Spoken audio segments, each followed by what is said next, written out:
म्हणलं बरं झालं जा दुसऱ्या घरात गेला तेवढीच वाट बघत होतं नाही तर त्याचा मगच होता दणकाच्या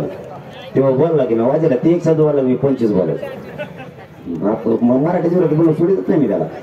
आता गप पडलाय ते सध्या आता यांचं ना आपलंय यांनी घेणं देणं चांगलं घेतलं काम नाही धंदा नाही काहीच नाही ठरलं होतं आमचं मुख्यमंत्र्याचं माझ्या मुख्यमंत्र्याने पण मला धमकी टाकली मुख्यमंत्री मला काय म्हणते माहितीये का 6 महिने त्यांच्या खूप लाड केले काय कॉफी पाहिजे दिली का मला काय लाड केले मी तर एका बैठकीला नाही आलो तुमची मला माहिती मी उपकार करून घेत नाही कोणाचा बैठकाला बोलवलं मी गेलोच नाही मी मराठ्याला पाठवलं दुसऱ्या पण मी गेलो कारण मी मेंदा होत नाही कोणाचं मी माझ्या जातीचं खातून जातीचंच काम करतो ओरिजिनल मराठ्यासारखं काम करतो कट्टरपणाने माझ्या जातीवर माझी निष्ठा आहे आणि मी माझ्या जातीला दैवत मानतो त्याने धमकीत टाकली मला मीडियातून अशी नाही असं मी बी काही शहाणा नाही तुमच्या मनात दिसतो असा पण ते कदरून गेलेत मला ते म्हणतात कोणी हाती लागा पण असला निष्ठावान हाती लागू नये फुटणार हाती लागला मी त्याला फोडता येतो ते फुटत नाही येतं घेतं नाही मला काहीच लागत नाही तुम्हाला सांगतो पैशाचं मग जमत नाही हिंदीचं मग जमत नाही तसं आणि पदाचं मग जमत नाही आपल्याकडे कवा कर्ज असतो त्याच्यामुळे पैसे आपलं जमत नाही तुमच्या पैसे कुठलेच काय मग काहीच नाही ना त्यांनी धमकी टाकली लिमिट तोडलं की मी करेक्ट कार्यक्रम करीत असतो ते म्हणते वा मुख्यमंत्री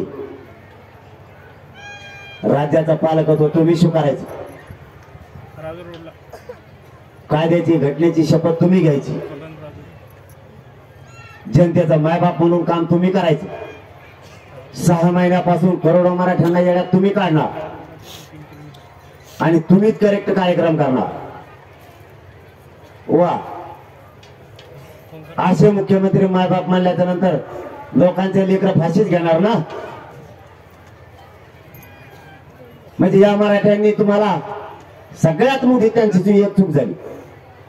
ते कुंकड फुटून गेले आणि कुंकड आले यापेक्षा मराठ्यांनाही वाटायचं माझ्याही तोंडात कंटिन्यू शब्द होता मुख्यमंत्री शिंदे साहेबच मराठ्यांना आरक्षण देऊ शकते त्यांनी ते सगळं धुवून लागलं मराठ्यांच्या नजरेतून उतारले ते मराठा त्यांना मानत होता की हे काम करतील त्यांनी तो करेक्ट कार्यक्रम मानल्यापासून मराठ्यांनी वय केलं हे मराठ्यावर सुद्धा उतले हे मराठ्याशी सुद्धा गद्दारी करायला लागले त्या दिवसापासून मराठे सुद्धा यांच्या विरोधात गेले मी बी सांगून टाकलं मग तुम्ही लिमिट तोडल्यावर जर करेक्ट कार्यक्रम करीत असलात तर मर्यादा सोडल्यावर माझं समाज आणि माझी जात सुद्धा करेक्टच कार्यक्रम करीत असतात तुम्ही काय करणार आहेत मला माहिती आहे तो घरी करा तुम्हाला काय करायचं मी खंबीर आहे तुम्हाला खेटायला तुम्हाला डाव येते आम्हाला प्रति डाव येते आम्ही मराठ्याची चलू द्या कवर चलू द्या कवर त्यांनी एक डाव टाकला आता केशेचा मराठ्याने लगेच प्रति डाव टाकला फॉर्म भरायचा आता जर तुम्ही तिसरा काय टाकला की मराठ्याने चौथा आणला तुम्हाला जर गल्ल्या गल्ल्यात येऊन दिलं तिथून पुढे आपल्या दाराला पॉम्पलेट लावायला चालू केले नाही तुम्ही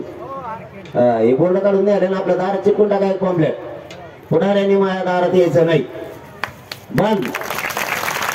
आपल्या दारात यायचं काय समज आता आपल्या कवडाला चिटकून टाकायचं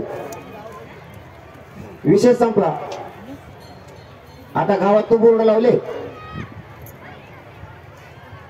ते काढले आता आपल्या घराला मोटरसायकलला बी लावा 4 व्हीलरला पण लावा पुढाऱ्यांनी आमच्या दारात यायचं नाही जर एखाद्या पुढाऱ्याची गाडी बंद पडली आणि ते जर म्हणला मला मोटरसायकल या थोरण्याचा अर्ध्यात नाही तर उतर माझ्या गाडीत खाली मध्येच नेऊन सोडून द्यायचं पण त्यांच्या आपल्याशिवाय त्यांचं धकतच नाही ते गुंडगिरी कोणाची वर करते तुम्हाला कळणार तुमची ताकद तुमच्या जेव्हा एखाद्या मंत्र्याला आमदाराला खासदाराला जर एखाद्या आईला म्हणलं आपले लोक दगड घेऊन पळत माझ्या नेत्याला कंबावला त्याच्यामुळे तिची दादागिरी आपण जर त्याच्या मागचे हात काढले ते एकटंच हिंडणार आहे डांबरीनं तो त्याचा चुलता पुतणे दोघांनी पुत्र हिंड कवर डांबरीने स्वतःच्या लेकराचा आता वाटोळ होऊन देऊ नका मी तुम्हाला तळमळीनं सांगतो आणि जाता जाता तुम्हाला शब्द देतो माझा जीव जरी गेला ना तरी मराठा समाजाला आणि करोडो मराठ्यांना